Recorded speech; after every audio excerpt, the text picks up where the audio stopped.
मंगलाचरणं चिन्तासन्तानहन्तारो यत्पादं जनेन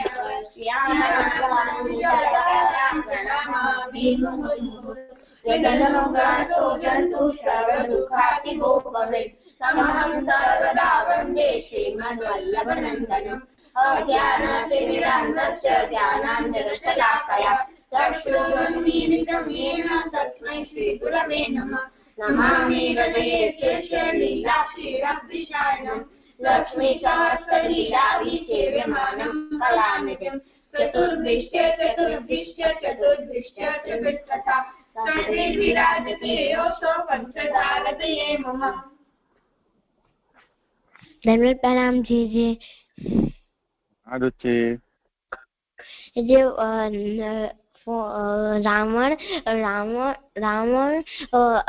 રાવણનો પ્રસંગ છે.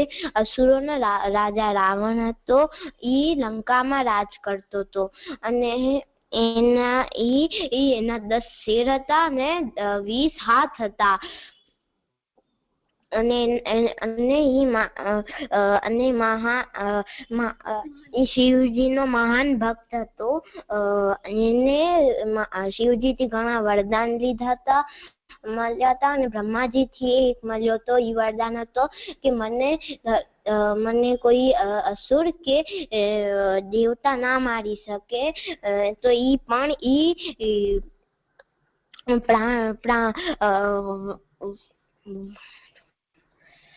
મનુષ્ય અને જાનવર માંગતા ભૂલી ગયો.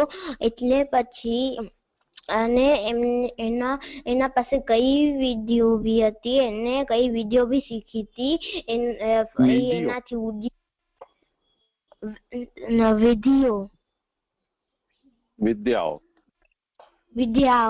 વિદ્યાઓ શીખી હતી. એમાંથી ઉડી શકતો હતો અને ચાહે તો એ ગાયબ બી થઈ શકતો હતો. માયાવી હતો તો અને એને વધ કરવા માટે વિષ્ણુજીએ અયોધ્યામાં રાજકુમારમાં રામચંદ્રજીનો સ્વરૂપ લીધો અને વાનરની સહાયતાથી લંકામાં ગયા અને રાવણને માર્યો. ત્યાર એ દિવસથી બુરાઈ ઉપર અથડાઈની જીત નો દિવસ થયો. આમાંથી શીખ મળે છે કે અને ઘમંડ અને રાવણ ઘમંડી બી હતો. આમાંથી શીખ મળે છે આપણે ક્યારે ઘમંડ બી ના કરવો જોઈએ ને અહંકાર બી ના કરવો જોઈએ. શાબાશ શાબાશ. કોઈ શબ્દ છે? એ પ્રશ્ન નથી, શબ્દ છે. હા બોલો. દેવતા 33 કોટી દેવતા હોય છે. કોટી એટલે કક્ષા. દેવતાનો કક્ષા ઇન્દ્ર, બૃહસ્પતિ, વસુ, રુદ્ર, આદિત્ય.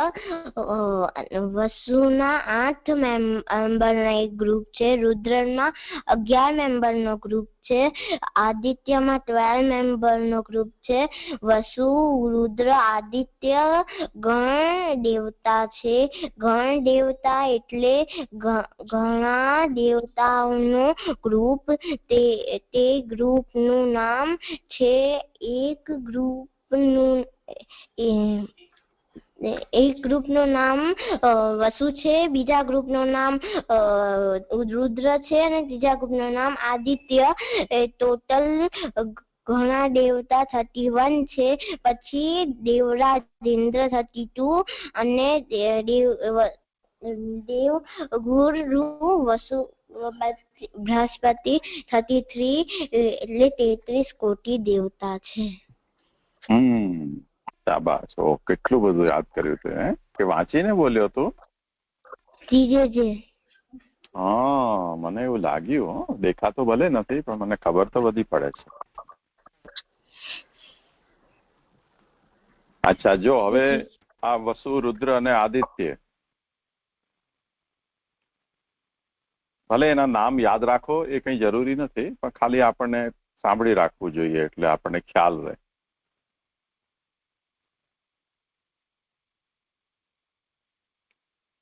જે આદિત્ય હતા એ કશ્યપ ઋષિના જે પત્ની અદિતિ, અદિતિના પુત્ર હોવાને કારણે આદિત્ય કહેવાયા. અદિતિના પુત્ર આદિત્ય. અદિતિ કશ્યપ ઋષિના પત્ની હતા. તો આદિત્ય 12 થયા. અદિતિ માતાથી 12 પુત્રો થયા. એ બધા આદિત્ય કહેવાયા. એમનું નામ છે અંશુમાન, અરિમા, ઇન્દ્ર, ત્વષ્ટા, ધાતુ, પર્જન્ય, ઉષા, ભગ, મિત્ર, વરુણ, વિવસ્વાન અને વિષ્ણુ. આ જે 12 આદિત્ય છે એ આદિત્યના જ કારણે આપણા વર્ષના 12 મહિનાઓ છે એ ગણાય છે.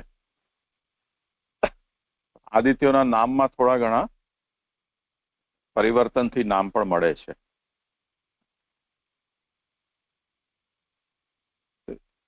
એને આપણે સમજી લેવાના, પરંતુ આ 12 આદિત્યો થયા.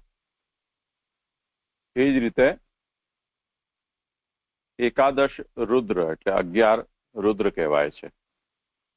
પછી હું તમને એની વધારે વિગત મોકલી દઈશ એટલે તમને ખ્યાલ રહે.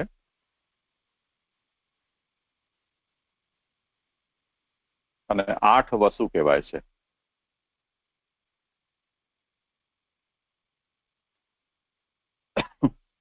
એક ક્ષણો. હવે આમાં જે તે જોયું ને કે રાવણે તપસ્યા કરી અને મહાદેવજી પાસેથી કે શિવ પાસેથી વરદાન લીધું. આમાં આપણે 3 દેવતાઓના નામ સાંભળ્યા. એક તો બ્રહ્માજી પાસેથી વરદાન લીધું છે ઘણા દૈત્યોએ. મહાદેવજી પાસેથી પણ લીધેલા છે વરદાનો. અને અન્ય જે દેવતાઓ છે એની અત્યારે આપણે ચર્ચા નથી કરી રહ્યા. પણ બ્રહ્મા, વિષ્ણુ અને શિવ આ 3 જે છે એમને ગુણાવતાર કહેવાય છે. આ બધા જ લોકો થોડું સમજી લેજો ધ્યાનથી. ગુણાવતારનો મતલબ છે આપણી જે સૃષ્ટિ છે એ સૃષ્ટિ 3 ગુણોની બનેલી છે. સાત્વિક ગુણ, રાજસ ગુણ અને તામસ ગુણ.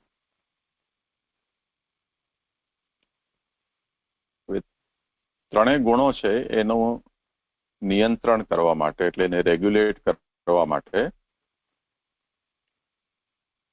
ભગવાને પોતાના નારાયણ રૂપમાંથી બ્રહ્મા, વિષ્ણુ અને શિવ આ 3 રૂપો પ્રકટ કર્યા. એટલે ભગવાન પોતે જ આ 3 રૂપમાં પ્રકટ થયા. તો બ્રહ્માજી રજોગુણના નિયામક દેવ થયા, વિષ્ણુ સત્વગુણના અને શિવજી તમોગુણના.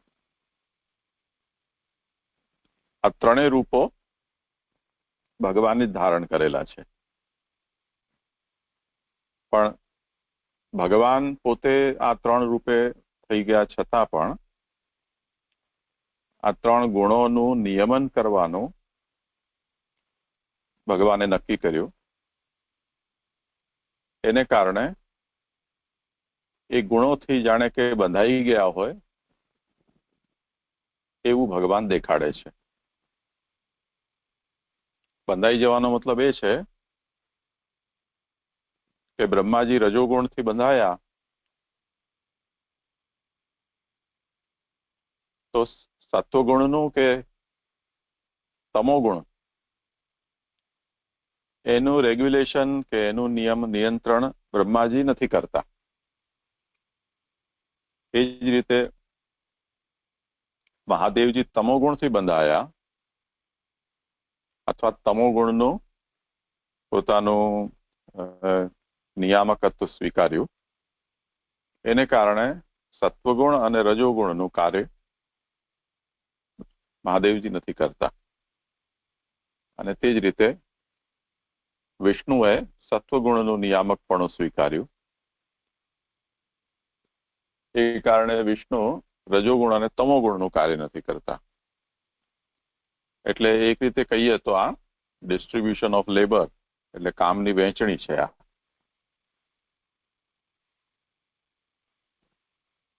એમાં એવો મતલબ નથી કે એક દેવતા બીજા ગુણોનું કાર્ય નથી કરતા તો એ કરવામાં એમની શક્તિ નથી.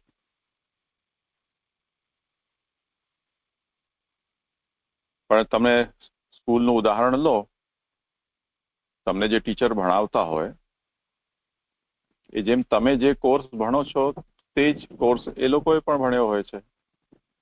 તમે જેમ બધા વિષયો ભણો છો એમ એ લોકોએ પણ બધા વિષયો ભણ્યા હોય છે.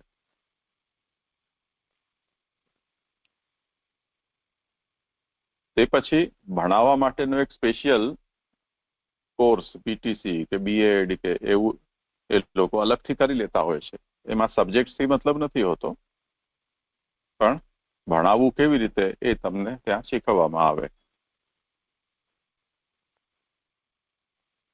તો જે વિષયો બધા જ તમે ભણો છો એ બધા વિષયો તમારા શિક્ષકોએ પણ ભણ્યા હોય છે, પરંતુ તમને જ્યારે ભણાવવા આવે તે વખતે એમને એક એક વિષય વહેંચી દેવામાં આવે કે આ વિષય આ શિક્ષક ભણાવશે, આ વિષય આ શિક્ષક ભણાવશે. તમે લોકો પણ એને કેવી રીતે ઓળખશો કે આ ગણિતના શિક્ષક છે, કે આ ઇતિહાસના છે, કે આ ભૂગોળના છે, કે આ ગુજરાતીના છે? એવી રીતે તમે એને ઓળખશો. તો આ જે ઓળખ છે એ ઓળખ જ એમ સમજો કે બંધન છે એક જાતનું. આપણે જ્યારે પણ તમે ઘરે આવીને ચર્ચા કરો કે તમે પરસ્પર બધા બીજા તમારા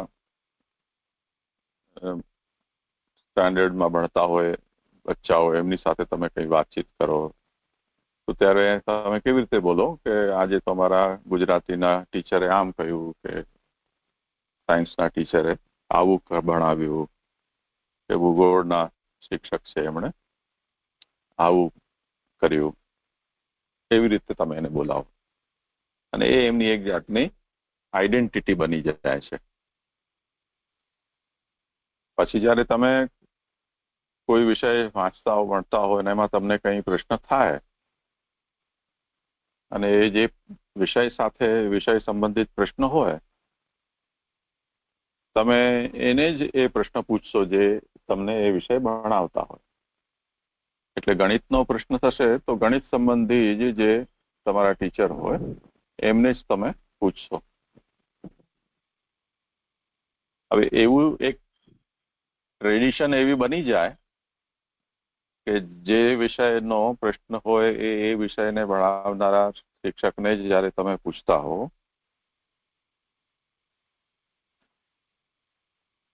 તે વખતે એ શિક્ષકની પણ માઇન્ડસેટ એવો થઈ જતો હોય કે જો એના વિષયથી જુદો કોઈ વિષયનો પ્રશ્ન લઈને તમારી એમની પાસે કોઈ જાય તો ટીચર એમ કહેશે કે આ મારો વિષય નથી, આ તમે જે તમને ભણાવતા હોય એમને પૂછો.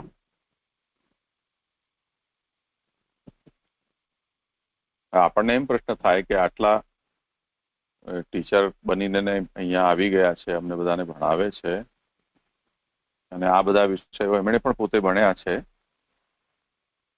તો એટલું જવાબ દેવામાં એમને શું જોર પડે છે? શું એમને નથી આવડતું? પણ નથી આવડતાનો પ્રશ્ન નથી, આવડતું પણ હોય. તેમ છતાં પણ જ્યારે એ વિષયને ભણાવનાર બીજા વ્યક્તિની વ્યવસ્થા સ્કૂલે કરી છે તો એ એની જવાબદારીમાં આવે છે. એટલે ગણિતના ટીચર ગુજરાતીના વિષયના કોઈ પ્રશ્ન છે એને સોલ્વ નહીં કરે. એ એમ કહે છે કે તમે જાઓ, ગુજરાતી ભણાવે છે એમની પાસે જાઓ. તો આ પરસ્પર બંને જગ્યાએ આ જાતનું એક જાતની ધારણા બંધાઈ જતી હોય છે.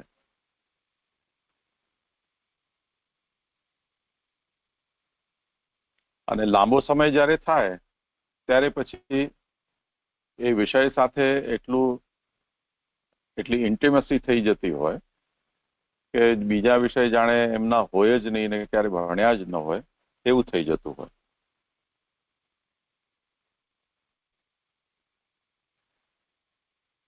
એવી રીતે મહાદેવજી, બ્રહ્માજી અને વિષ્ણુ આ ત્રણેય દેવોમાં પણ કંઈક આવું સમજવાનું છે. ગુણોથી આ દેવું બંધાય છે એનો મતલબ એવો નથી કે ગુણો એમને પકડી લીધા છે જેમ આપણને ગુણો કોઈ પકડી લેતા હોય છે.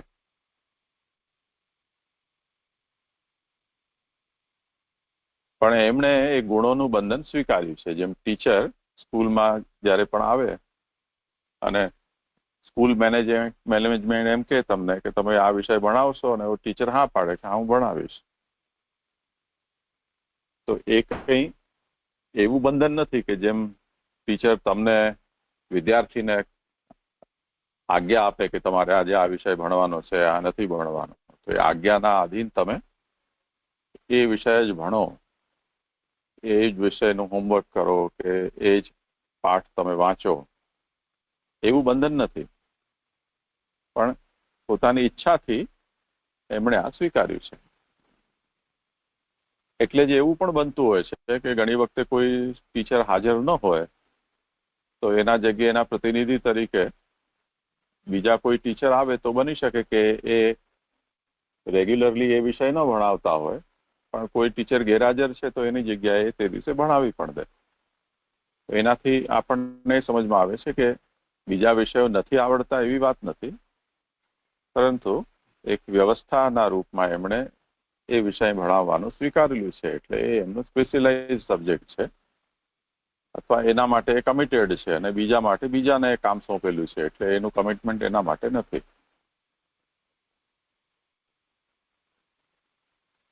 તો હવે ફરીથી આ વાતને એમ સમજવાની છે કે બ્રહ્મા, વિષ્ણુ અને શિવ આ ત્રણ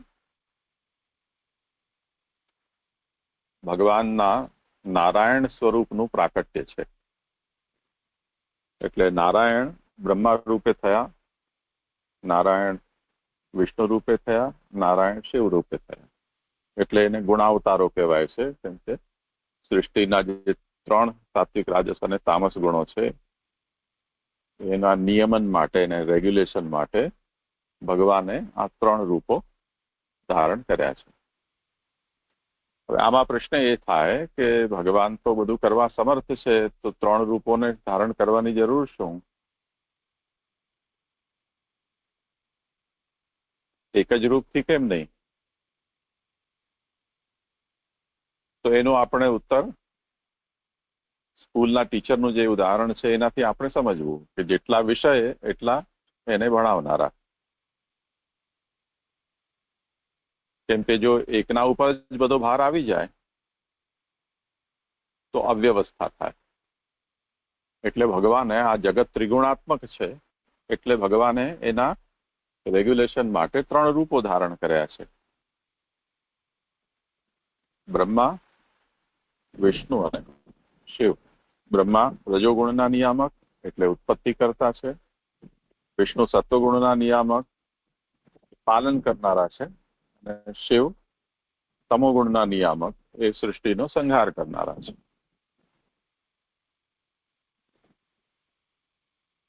પણ આ જે ત્રણ રૂપો છે એનાથી ભગવાન અલગ છે. એટલે ભગવાન આ ત્રણમાંથી એક ગુણથી બંધાયેલા નથી. અને એને આપણે ઉદાહરણમાં એવી રીતે સમજવું કે જેવી રીતે પ્રિન્સિપલ છે તમારા, એ વાઇસ પ્રિન્સિપલ હોય કે પ્રિન્સિપલ હોય,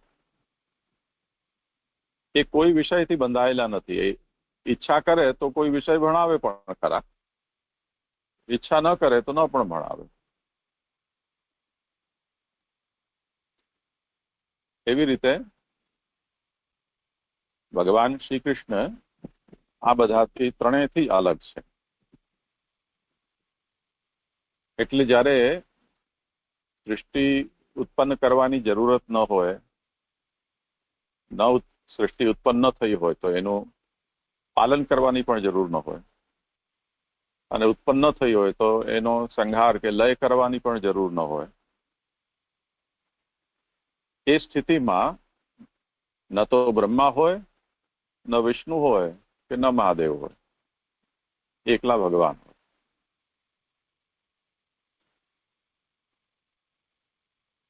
તો તાત્પર્ય એ છે કે આ બધા દેવતાઓ સૃષ્ટિ સાપેક્ષ છે.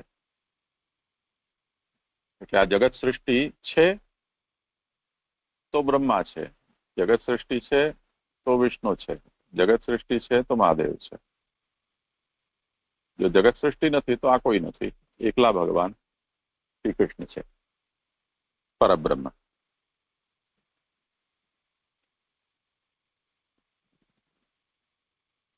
એટલે શ્રી મહાપ્રભુજી કૃષ્ણાશ્રય ગ્રંથમાં અને સિદ્ધાંત મુક્તાવલી ગ્રંથમાં આ બે વાત સમજાવે છે. જગત તો ત્રિવિધમ પ્રોક્તમ બ્રહ્મ વિષ્ણુ શિવાસ્તત દેવતા રૂપવત પ્રોક્તા બ્રહ્મણિત્થમ હરિર્મત. જગત ત્રિવિધ છે, ત્રિગુણાત્મક છે, એટલે બ્રહ્મા વિષ્ણુ શિવ એ 3 ગુણના નિયામક દેવતા તરીકે કહેવાયા છે. અને જે અક્ષર બ્રહ્મ છે એ ત્રિવિધ નથી, એ એકવિધ જ છે. એક કારણે અક્ષરના નિયામક પરબ્રહ્મ શ્રી કૃષ્ણ છે, શ્રી હરિ છે.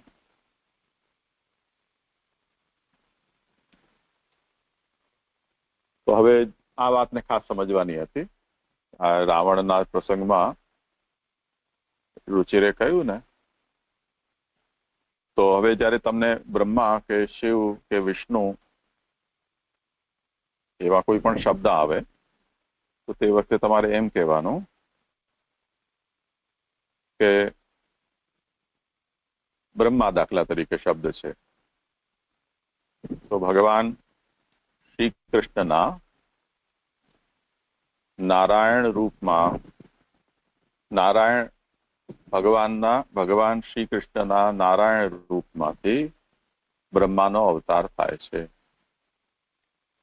બ્રહ્મા સૃષ્ટિના રજોગુણના નિયામક દેવ છે. બ્રહ્માનું કાર્ય સૃષ્ટિની રચના કરવાનું છે. તે જ રીતે ભગવાન શ્રી કૃષ્ણના નારાયણ રૂપમાંથી વિષ્ણુનું પ્રાકટ્ય છે. વિષ્ણુ તત્વગુણના નિયામક દેવતા છે. સૃષ્ટિનું પાલન કરવું અને મુક્તિ આપવી એ વિષ્ણુનું કાર્ય છે. અને ભગવાન શ્રી કૃષ્ણના નારાયણ રૂપમાંથી શિવજીનું પ્રાકટ્ય છે. શિવજી તમોગુણના નિયામક દેવ છે. સૃષ્ટિનો સંહાર કરવો અને ઈચ્છિત ભોગ આપવો એટલે મનોકામના પૂર્ણ કરવી એ શિવજીનું કાર્ય છે. આ શબ્દો તમે 3 સમજી લેજો. હા રુચિ, તું ડરી તો નથી ગયો ને? આટલું બધું તને કેમ યાદ રહેશે?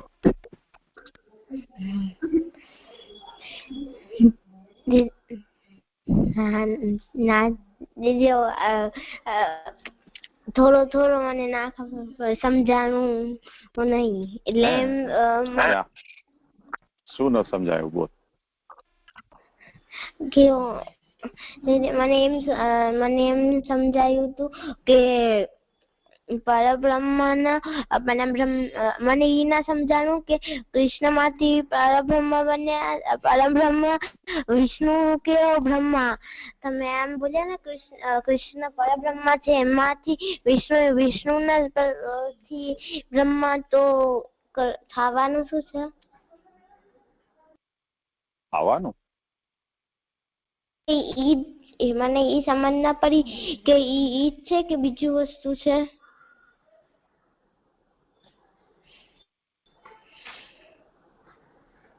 મને તો તારો પ્રશ્ન ન સમજાયો ભાઈ. શું પૂછે છે તું?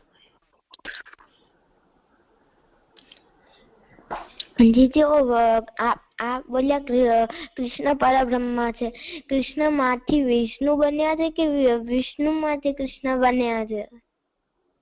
અચ્છા, એમ પૂછે છે. નહીં, એમ નહીં. પરબ્રહ્મ શ્રી કૃષ્ણ એટલે પ્રિન્સિપલ માંથી બીજા બધા ટીચર્સ, એવી રીતે બ્રહ્મા, વિષ્ણુ અને શિવ.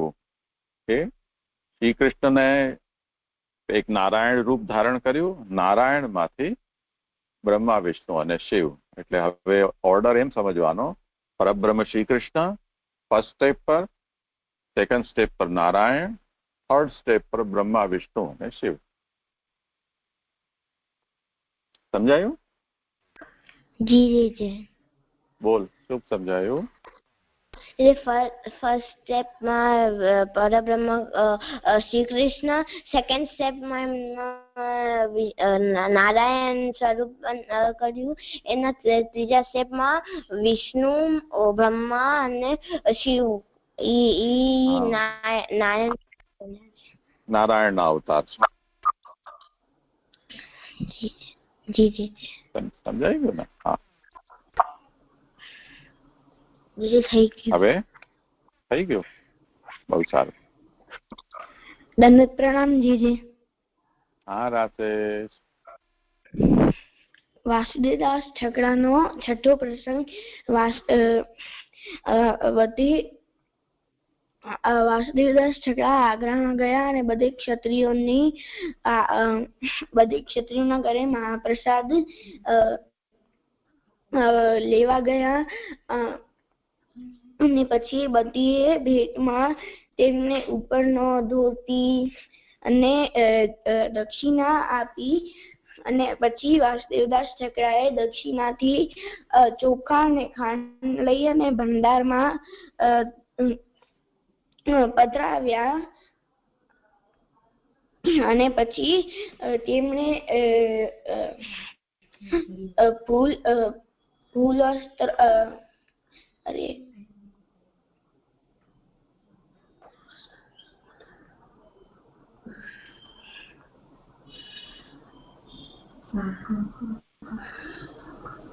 કઈ વાંધો નહીં. પછી કાલે પાછું સારી રીતે યાદ કરીને તૈયાર કરીને પછી કરજો. સારું. હવે આજે કીર્તન કરવાનું છે.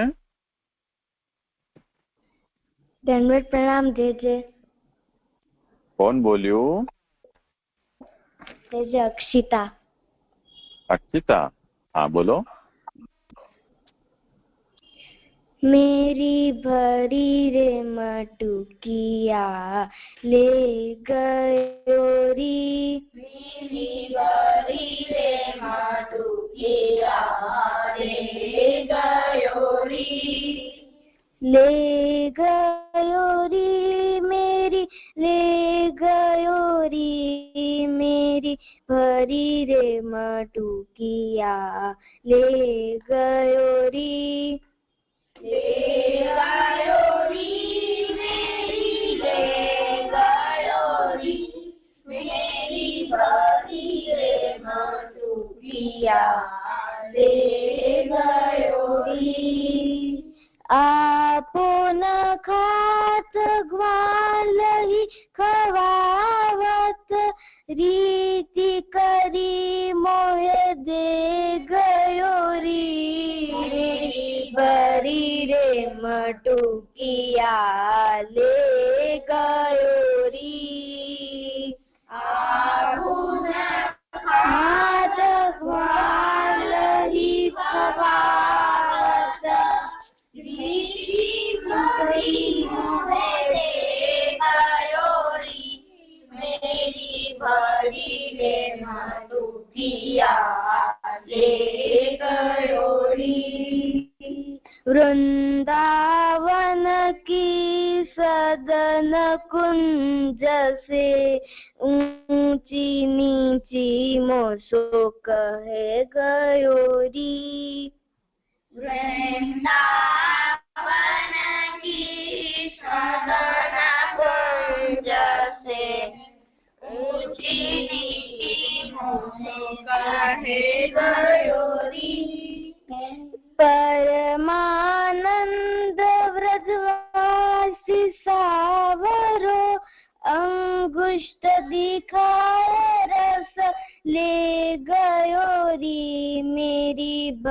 ભરી રે ટૂંકિયા લે ગયો રી પરમાનંદ વ્રજવાસી સાવરો અમૃતરી ખાય રસા લે ગયો રી મેરી ભરી રે ટૂંકિયા લે ગયો રી લે ગયો રી મેરી રે ગયો રી મેરી ભરી રે ટૂંકિયા લે ગયો રી શાબાશ થઈ ગયું હા બહુ સુંદર હો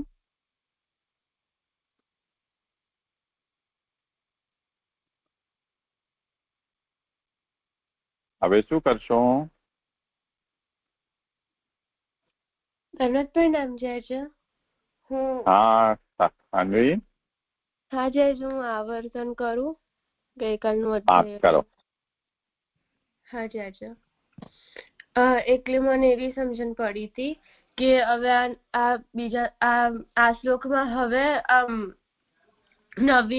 નવા પ્રકારના જે પ્રવક્તા છે એમની કેટેગોરી શ્રી મહાપ્રભુજી બતાવી રહ્યા છે એટલે અહીં ઉપાસના માર્ગીય ની કેટેગોરી અહીંયા શ્રી મહાપ્રભુજી સમજાવી રહ્યા છે અને અહીંયા ઉપાસના એટલે ઉપ એટલે નજીક એટલે ઉપાસના એટલે નજીક રહેવું એટલે ઉપાસના માર્ગ એટલે કોઈ દેવી દેવતાની નજીકતા પ્રાપ્ત કરવા માટેનું સાધન અને અહીંયા ઉપાસના માર્ગમાં અનેક દેવી દેવતાઓની આ પ્રાપ્તિના માટેનું ઉપાયો હોય છે પણ મુખ્ય રૂપે શૈવ વૈષ્ણવ અને શાક્ત સાધના હોય છે પણ આના સિવાય પણ સૂર્ય ગણપતિ એવા અન્ય દેવી દેવતાઓની ઉપાસના પણ પ્રચલિત હોય છે અને ઉપાસના પણ જુદા જુદા પ્રકારના હોય એટલે એક દેવ ઉપાસના હોઈ શકે કે બહુદેવ ઉપાસના પણ હોઈ શકે એક દેવ ઉપાસના એટલે ખાલી એક જ દેવની ઉપાસના અનિષ્ઠા પૂર્વક કરવું અને બહુદેવ ઉપાસના એટલે એક નહીં પણ અનેક દેવોની ઉપાસના કરવું એટલે જેવી રીતે સિઝન બદલે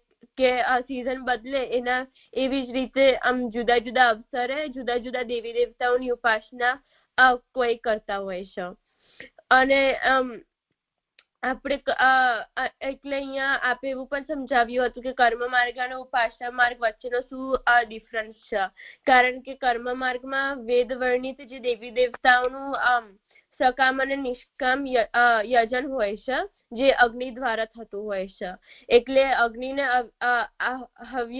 અવ્યવાહન કહેવાય છે એટલે અગ્નિને ધ્યાનથી સાંભળી લે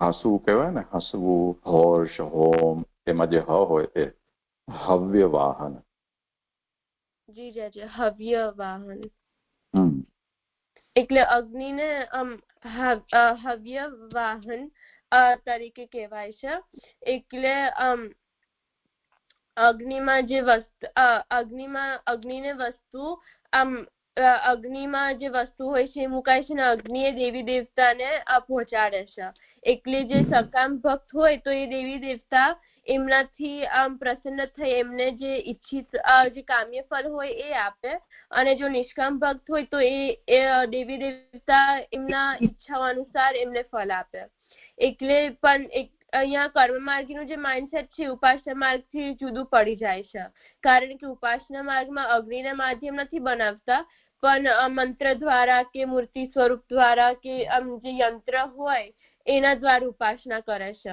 એટલે કર્મ માર્ગમાં સ્ટ્રિક્ટ વિધિ વિધાનો હોય છે તો એવી જ રીતે ઉપાસના માર્ગમાં પણ એવા વિધિ વિધાનો હોય છે એટલે કર્મ માર્ગમાં યજ્ઞ દીક્ષા લેવી જરૂરી છે પણ અને એવી જ રીતે ઉપાસના માર્ગમાં મંત્ર દીક્ષા લેવી પડે છે એ દેવી દેવતા જે સ્પેસિફિક દેવી દેવતાઓની જે ઉપાસના કરવામાં આવે એમની મંત્ર દીક્ષા લેવી એ જરૂરી હોય છે કારણ કે ઉપાસના માર્ગમાં મંત્ર જપ બહુ ઇમ્પોર્ટન્ટ હોય છે અને ઉપાસના નિત્ય કર્મ તરીકે હોય છે એટલે પાર્ટ ટાઈમ જોબ જેવું નહીં પણ આજીવન કરવું જોઈએ એવું ઉપાસના માર્ગનો પ્રકાર છે એટલે અહીંયા શ્રી મહાપ્રભુજી આ જે ઉપાસના માર્ગી છે એમને ઝાખડ જે ઝાખળ પડતી ઝાખળના જળ જેવા સમાન ગણાય છે. ઝાખળ પડતી દેખાતી નથી, ખાલી આવું ધુમાડો જેવું દેખાય, પણ એની જે હ્યુમિડિટી છે આપણે ફીલ કરી શકીએ.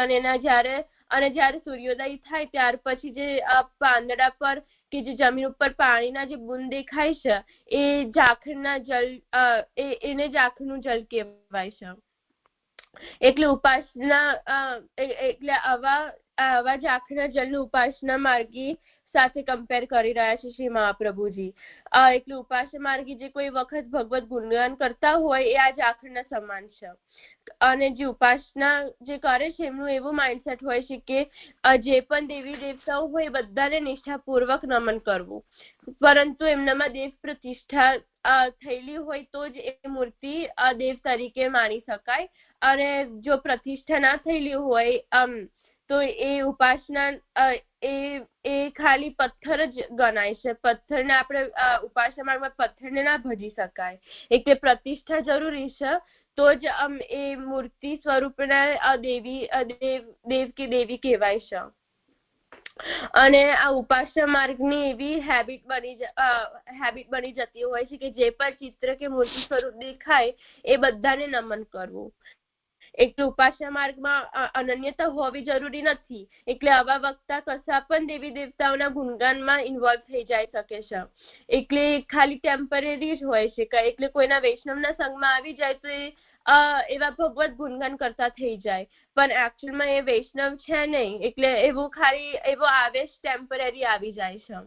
એટલે એ જેવી રીતે ઝાખળનું પાણી પર થોડીક વારમાં જ ગાયબ થઈ જાય છે એવી જ રીતે આ ઉપાસના માર્ગીય અવાજ છે. એટલે માહોલના પ્રભાવના કારણે એ થોડાક ક્ષણ માટે ભગવત ગુણગાન કરી લે, પણ એ થોડાક સમય માટે જે લાશ થાય છે, પછી એ આવેશ ઉતરી જાય છે. એટલે ઝાખળનું જળ જેવી રીતે નિર્મળ અને શુદ્ધ હોય છે પણ ઓછી માત્રામાં મળતું હોય છે અને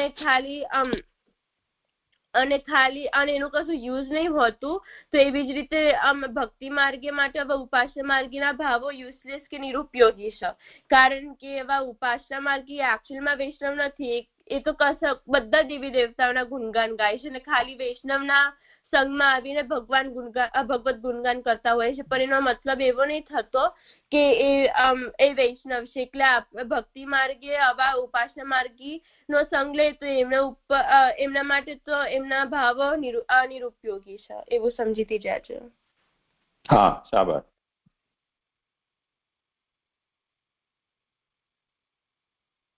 છે કઈ આમાં કોઈને કઈ કહેવું પૂછવું છે?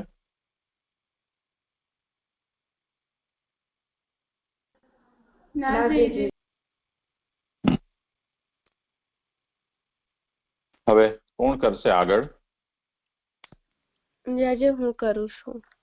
હા, જાજે આપણે આ પાઠ કર્યું હતું ગઈકાલ જે 10મા શ્લોક સાથે જોડાયેલો છે, પ્રેમ પૂર્ત્યા સુરત ધર્મ સ્યંદમાના પ્રકીર્તિતા. ના, એ નથી કર્યો. હાજી જાજા. એક પ્રેમ પૂજ્ય સ્વરત ધર્મ સ્યંદમાના પ્રકીર્તિતા. સાધનાદી પ્રકાર વડે 9 પ્રકારની ભક્તિ માર્ગથી જેનો પ્રેમ પૂર્ણ હોય તેનો અને તે વડે પ્રભુ ધર્મની સ્ફૂર્તિવાળાનો ભાવ પર્વતમાંથી નીકળતા ઝરણાની બરોબર છે. જે મને આમાં એવી જ સમજણ પડે છે કે આ જે ઉપાસના માર્ગી છે એમને જે 9 પ્રકારના જે અંગ છે ભક્તિના એ પ્રેમ સહિત કરી રહ્યા છે. અને એટલે એમનામાં એવી જે ભક્તિ ભાવ છે એમનામાં છે એવું, કારણ કે 9 પ્રકારની જે નવધા ભક્તિ છે એને સારી રીતે પાલન કરી રહ્યા છે અને પ્રેમપૂર્વક કરી રહ્યા છે. એટલે અહીંયા એમનો ભાવ જે પર્વતમાંથી જે નીકળતા ઝરાની સમાન અહીંયા ગણાઈ રહ્યો છે. અને અહીંયા જ્યાં જે પર્વત ઝરા એટલે ઝરણાની નહીં ખબર જાજો. સ્પ્રિંગ જેને કહેવાય ને જમીનમાંથી પાણી નીકળે તે.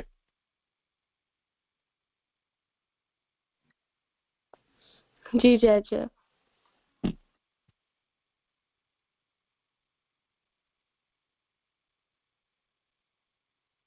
આમાં બીજા કોઈને કંઈ કહેવું છે?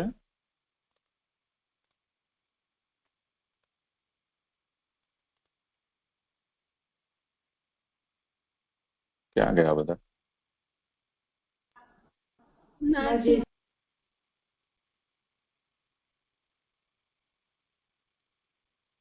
હવે જુઓ, દેવાદ્યુપાસનોદ્ભૂતાઃ પૃષ્વા ભૂમેરિવોદ્ગતાઃ, આ આપણે કાલે વિચાર કર્યો હતો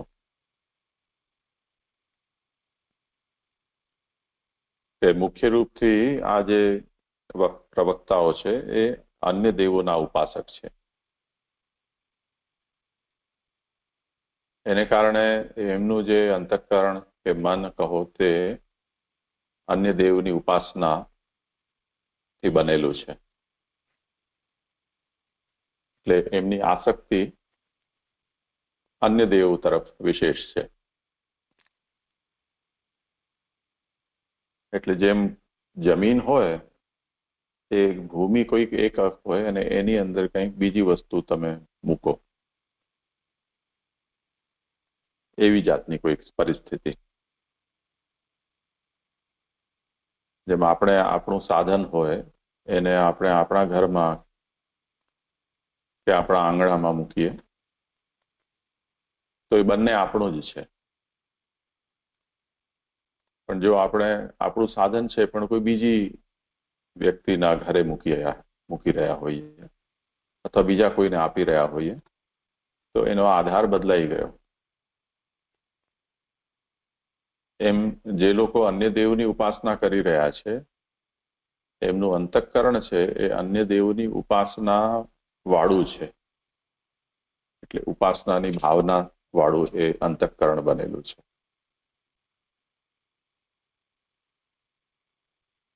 એવો વ્યક્તિ જ્યારે ભગવાનના ગુણ ગાશે ત્યારે ભૂમિ કોઈક અલગ પ્રકારની છે અને એમાં ભગવાનને અલગથી કૃત્રિમ રૂપે પધરાવવામાં આવ્યા છે. સહજ ત્યાંથી ભગવાનના ગુણો નીકળી નથી રહ્યા. તો જેની નિષ્ઠા કોઈક ઓર સ્થાનમાં જોડાયેલી હોય એ જો ભગવદ ગુણગાન કરે છે તો એ ભગવદ ગુણગાન એના એવા સહજ નથી હોતા. એટલે અન્ય દેવના ઉપાસકો જ્યારે ભગવાનના ગુણો ગાય છે કે ભગવદ ગુણ ચરિત્રોનું વર્ણન કરે છે તો એમના ભાવને અહીંયા ઝાકળ ઓસના જલ સાથે સરખાવ્યા છે. હવે આ જ અન્ય દેવના ઉપાસકો છે જે એ જો સાધનાદિ પ્રકારેણ નવધા ભક્તિ માર્ગતઃ,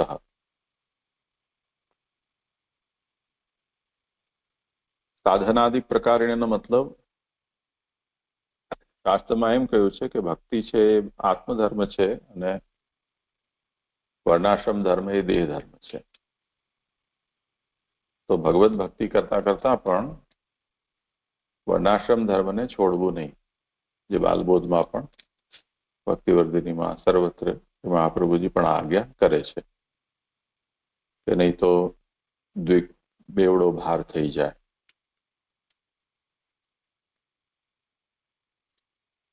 તો સાધનાદિ પ્રકારેણ એનો મતલબ પોતાના વર્ણ અને આશ્રમના ધર્મોનું પાલન કરતા કરતા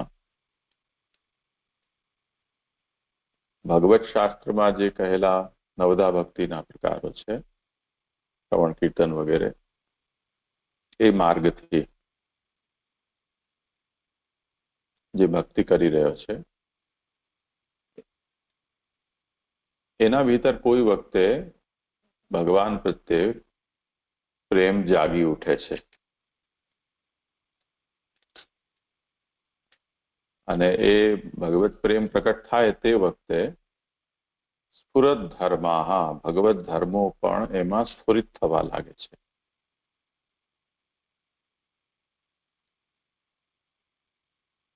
તો યદિ એવું થઈ રહ્યું છે તો એ પ્રવક્તા છે એના ભાવને સ્કંદમાનાઃ પ્રકીર્તિતાઃ. તમારે ગુજરાતીમાં જેને કહ્યું છે શું છે? ઝરો. એ જરા પ્રકારના ભાવ એના સમજવા જોઈએ. ચંદમાના ને ઝરો કેવું કે શું એક્ઝેક્ટલી એના માટેનો ગુજરાતીમાં શબ્દ છે કે મને બહુ ખ્યાલ નથી આવી રહ્યો, પણ એ રીતે સમજવું જોઈએ કે કેટલીક જલના પ્રવાહો એવા હોય છે કે જે વરસાદના સમયમાં એમાં જલ આપણને વહેતું જોવા મળતું હોય છે, હંમેશા નથી હોતું.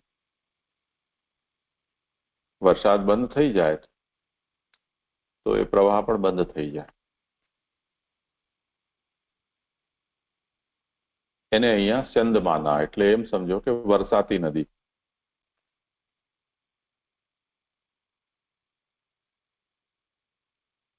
તો આવું શા માટે થઈ રહ્યું છે એનું કારણ અહીંયા મહાપ્રભુજી સમજાવી રહ્યા છે કે જે પ્રવક્તા છે એના અંદર અચાનક જ આવો ઉભરો ભગવત ભાવનો દેખાઈ રહ્યો છે. તો એનું કારણ શું? હંમેશા કેમ નથી જળવાતું? તો એનું કારણ એ છે કે અત્યારે ફોર્સ છે, સાધનાચરણ કરવાને કારણે એના અંદર સાત્વિકતા થયેલી છે અને ભગવત શાસ્ત્રમાં કહેલ માર્ગથી એટલે નવદા ભક્તિના માર્ગથી એ ભક્તિ પણ કરી રહ્યો છે.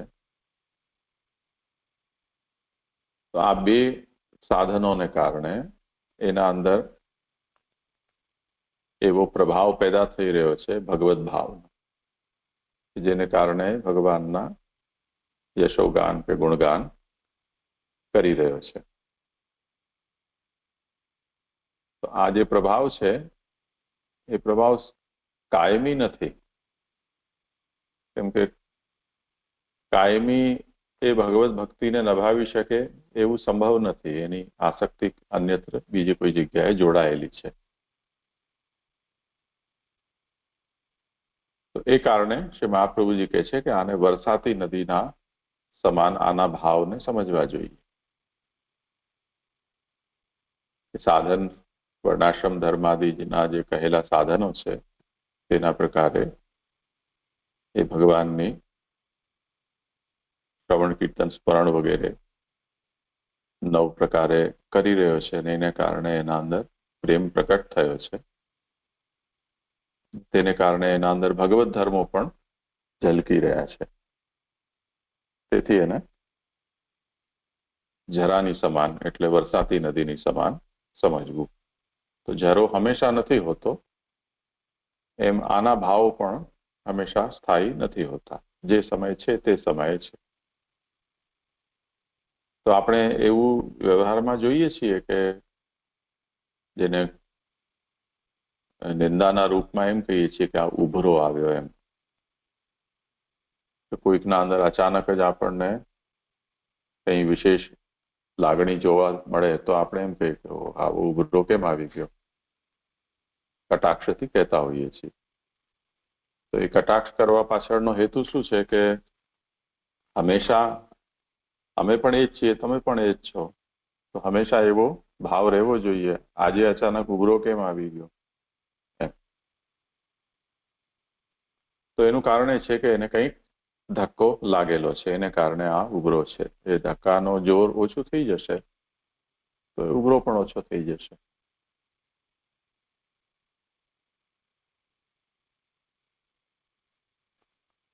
વિષય આવ્યો સમજમાં? હા આજે મને સમજાયો.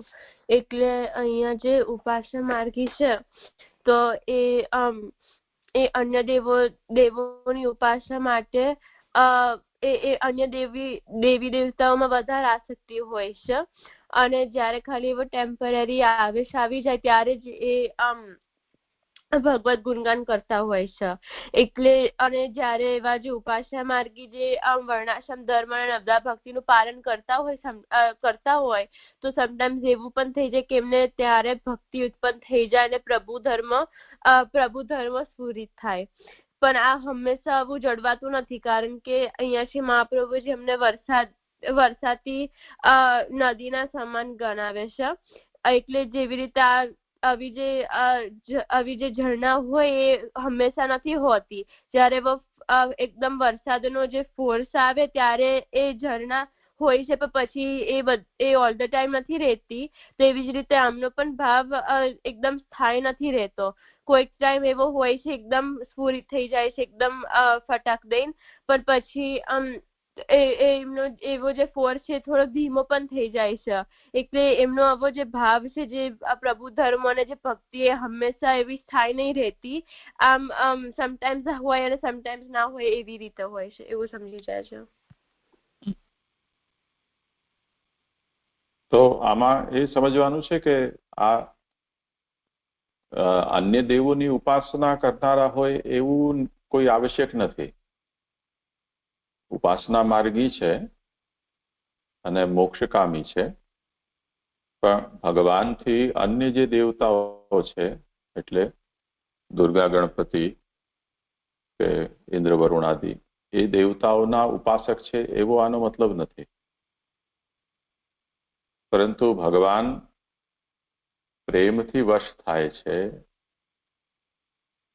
પ્રેમ સેવાથી પ્રસન્ન થાય છે, અને ભગવાનની પ્રસન્નતા એ જ આપણા જીવનનું ફલ છે.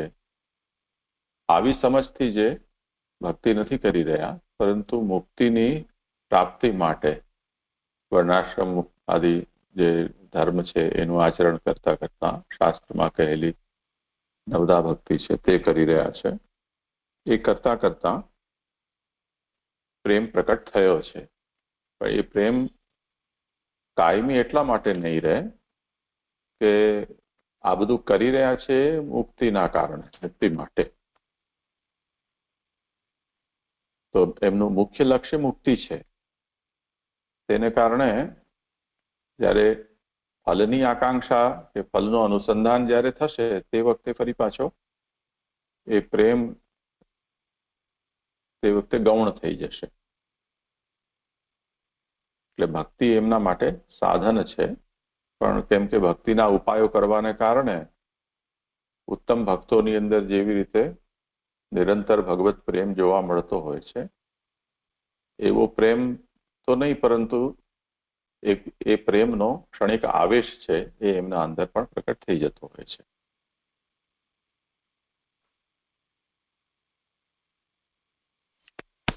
જી છે. એટલે અહીંયા જે ઉપાસના માર્ગ છે એવું નથી કે અન્ય દેવી દેવતાઓમાં નિષ્ઠા વાળા હોય છે, પણ ખાલી એ ભગવત ગુણગાન કરતા હોય છે, પણ એ મોક્ષની કામના માટે કરી રહ્યા છે. એટલે એમના ભાવ કાયમી નહીં રહેતા, કારણ કે મોક્ષની કામના માટે કરી રહ્યા છે. મોક્ષની કામનાના કારણે અને વર્ણાશ્રમ ધર્મ અને નવદા ભક્તિનું પાલન કરતા હોય, અને જ્યારે સમટાઈમ્સ એવી ભક્તિ ઉત્પન્ન થઈ જાય છે અને પ્રભુ ધર્મ સ્ફુરિત થઈ જાય છે, પણ એમને મોક્ષની કામના હતી એટલે એમના ભાવો એકદમ સ્થાયી નથી રહેતા, એવું સમજી જાય છે.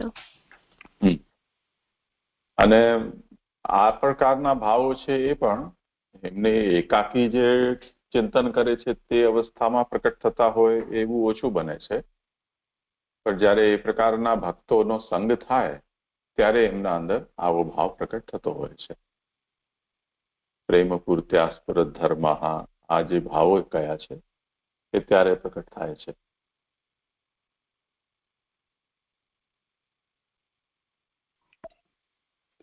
જી જય આવ્યું ને ખ્યાલમાં? હા, સારું, ચલો આજે સમય થયો છે તો અહીંયા આપણે વિરામ.